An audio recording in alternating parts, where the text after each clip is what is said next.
다음 소식 강재묵 기자가 또 바로 준비를 했네요. 예, 다음 아이템입니다. 이 화물연대 소식인데요. 이 네. 화물연대 파업 종료 16일 만에 현장 복귀 결정입니다. 이 16일째 이어지던 화물연대 파업이 오늘 파업 철회 여부를 두고 이 조합원 총투표가 있었습니다. 네. 이 오전 9시부터 진행됐는데 결론은 이 파업을 철회하기로 네. 결정이 됐습니다. 이 조합원의 과반 이상인 이 62%에 달하는 인원이 찬성을 했고 이 네. 37%가량이 반대했는데요. 이 각 지역 본부별로 해단식을 진행하고 현장으로 복귀한다는 방침입니다. 이후 이 투쟁 계획과 입장에 대해서는 이 화물연대 측에서는 아직 이 추후 별도로 밝히겠다라고 네. 밝힌 상태입니다. 그렇군요. 아니 근데 그렇다고 한다면 여기에 정부 입장이 궁금해집니다. 강재묵 기자. 아직 이 파업 종료에 대한 공식 입장은 나오지 않은 상황인데요. 네. 이 방송 중에라도 좀 나오면 저희가 바로 좀 전해드리도록 하겠습니다. 이 국민의힘 여권에서는 좀 조금 전으로 좀 미리 있었는데 네. 이 대한민국에 더 이상 이 때법은 통하지 않는다는 것이 증명됐다고 이제 밝혔습니다. 이 불법에는 타협이 있을 수 없다는 이 정부의 원칙이 네. 파업을 멈추게 했다고 이 평가를 한 건데요. 이 대통령실부터 이 앞서서 이어지는 이 강경한 기조가 이제 계속해서 좀 유지되고 있었었죠. 네. 이 파업 종료에 따른 추이는 좀 살펴봐야겠지만 이 당분간도 이 좀 강한 대응은 좀 이어질 것으로 보입니다. 이 정부가 현재 진행하고 있는 업무 개시 명령에 따른 이 현장 조사 역시도 계속해서 이어질 것으로 보이고요. 이 갈등의 불씨는 좀 여전히 남아 있는 상태입니다. 지금 일단 화물연대가 파업을 철회하기로 지금 결정을 한 게 뭐 정부의 굉장한 강경 기조도 있고요. 또 민주당이 뭐 이걸 우리가 좀 국회에서 좀 얘기를 해보려고 한다라고 좀 나선 것도 있는 것 같습니다. 민주당이 민지숙 기자, 네. 오늘 국토위를 열어서 안전운 임제 3년 연장안 이거를 통과를 시켰던데요. 맞습니다. 오늘 오전 열린 국토위 법안 소위 이 자리에 국민의힘 의원들이 나오지 않으면서 민주당이 단독으로 통과를 시켰습니다. 네. 민주당 소속 김민기 국토위 위원장, 네. 국민의힘이 불참한 것에 대해서 비판을 했는데 네. 직접 듣고 오시죠. 정부 관계자들이 사회적으로 민감한 중요한 법안 심사임에도 불구하고 불출석 사유서만 제출하고 여야 간사 및 위원장의 양해가 되지 않았는데도 일방적으로 출석하지 않았습니다. 이에 대해 위원장으로서 매우 유감임을 말씀드립니다.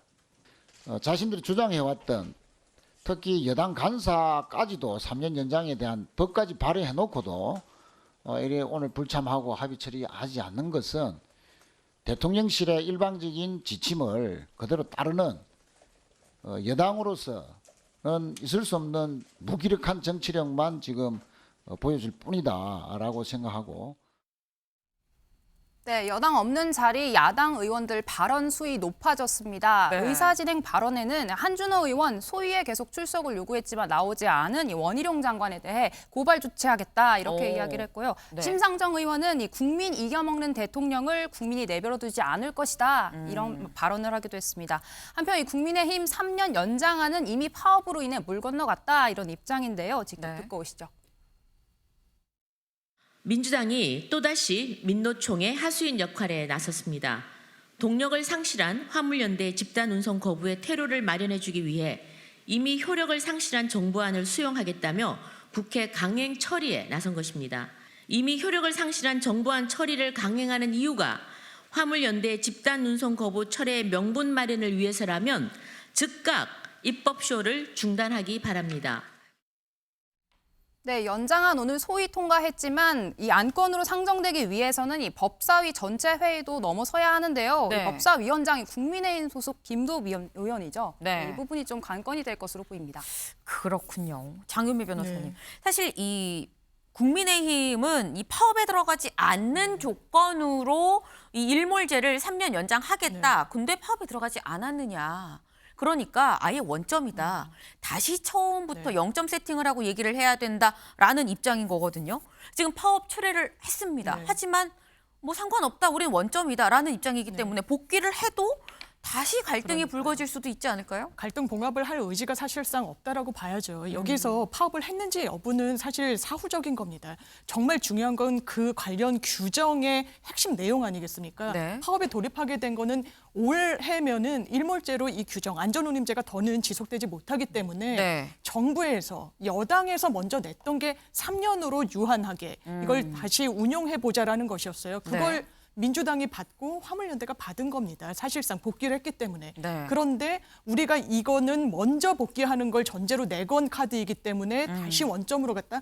이게 책임 있는 여당의 자세인지 좀 묻지 않을 수가 없고요. 이거는 사실상 굉장한 강경 기조가 오히려 뭐 지지율이나 이런 부분에 순항할 수 있도록 뭐 뒷받침이 됐다, 지지율 반등의 계기가 됐다라는 것을 사실상 이용하려는 거 아닌가, 장기전으로 가져가려는 거 아닌가 하는데 저는 여권이 그렇게 사고하면 안 된다라고 생각하고 또 화물연대 노동자들도 국민입니다. 조폭이니 북핵이니 이런 말을 대통령, 주무부처 장관이 하는 거는 정말 온당하지 않다라고 생각합니다. 네, 지금 이제 화물연대가 파업을 철회를 하기로 하면서 공이 다시 이 정부 여권으로 다시 좀 넘어온 지금 그런 상황이 아닌가 싶은데 민지숙 기자. 네. 이 정부가 이 화물연대 파업 사태가 좀 어느 정도 좀 정리가 되는 것 같은 지금 상황에서 이제는 출근길 시위를 하고 있는 단체죠. 전장애 전국 장애인 차별철폐 연대에 대해서도 좀 나서는 것 같아요. 맞습니다. 이 정장현 시위 지난해 12월부터 지금 1년 가까이 이어지고 있는데 네. 이 어제 대통령실이 무정차에 대해 이렇게 문의를 했다라고 전해졌습니다. 이런 대통령실의 요구를 받아서 이 서울시가 이 전장현이 시위를 준비하고 있는 해당 역에는 멈춰서지 않고 그대로 무정차 통과하겠다라는 네. 소식을 결정했다라는 소식이 전해졌습니다. 이 소식에 이 전장현 측에서도 이 즉각 반발 성명을 좀 냈는데요. 네. 이 어차피 이 비장애인 열차는 장애인 권리를 무정차로 지나가지 않았냐라고 이제 반발했습니다. 이 장애인을 차별한 사실 인정하고 이 네. 서울시를 통한 이 성명이었는데요. 네. 이 사과부터 해야 한다 밝혔습니다. 이 출근길 지하철 선전전 또 이어서 앞으로도 계속할 계획이라고도 이 설명 덧붙였습니다. 그렇군요. 지금 이 화물연대 파업 사태도 사실 완전히 끝난 상황은 아닙니다. 지금 뭐 3년 연장을 그래서 할 건지 품목을 확대하는 걸 논의를 할 건지 여부도 지금 남아있는 상황인데 또 전장현 관련해서도 좀 더 이 어떤 얘기가 더 나오지 않을까, 좀 진행이 더 되지 않을까 싶습니다. 근데 이번 이 전장현 관련해서 이번 사태에 좀 입을 열고 나선 사람이 이준석 전 대표가 또 입을 열었어요. 맞습니다. 이 앞서도 이 전장현 박경석 대표와 대치하는 그림 좀 자주 보여왔었었죠. 네. 이 전장현 사태는 이 불법 시위에 무릎 꿇던 사람들이 책임져야 하는데 이 그럴 리가 없다며 이 정치권을 향한 좀 불편한 감정 드러냈습니다. 또 이제 청개구리들이라는 표현도 좀 함께 있었는데요. 이 과거 발언들 좀 함께 보고 오시겠습니다. 보통 우리나라에서는 이런 소수자 문제에 대해 가지고 당사자성을 중요하게 생각합니다. 네. 비장애인이 접근해서 이야기하게 되면은 특히나 그들의 생각과 반대 이야기를 하게 되면은 혐오로 몰아붙이고 이러거든요. 저는 그래서 거기에 대해 가지고 제가 동의하지 않기 때문에 싸잡아 가지고 무슨 뭐 장애인에 대해서 조금이라도 이야기하면은 그것은 혐오다 이렇게 나오는 거는 문제 해결에 도움이 안 됩니다. 네. 본인들의 주장만이 옳다고 하며 서울 시민의 출근을 볼모로 잡은 것은 다시 한번 비문명적인 연좌를 수단으로 삼고 있는 것입니다. 이런 식으로 이 3호선을 멈춰 세우고 시민들을 투쟁의 대상으로 삼는 양태는 용납할 수 없습니다. 당장 중단하십시오. 네, 이준석 전 대표가 사실 또 전장현 측이랑 굉장히 또 갈등 구도를 빚고 있었었는데 김광선 변호사님, 네. 사실 이준석 전 대표가 한동안 굉장히 좀 조용 수면 아래 있다가 당대표 얘기가 막 나오면서 뭐 MZ세대의 뭐 정의를 뭐 새롭게 뭐 해야 된다 뭐 이런 부분부터 목소리를 또 다시 내는 것 같아요. 뭔가 다시 또 SNS 정치를 시작을 하려는 걸까요? 근데 이준석 전 대표는 정치인이잖아요. 네. 그럼 총선이 얼마 안 남았어요. 네. 그리고 이제 당대표 선거가 있는데 어떻게 해서든지 당대표 선거하고 다음 총선에서 본인이 역할을 하려고 할 겁니다.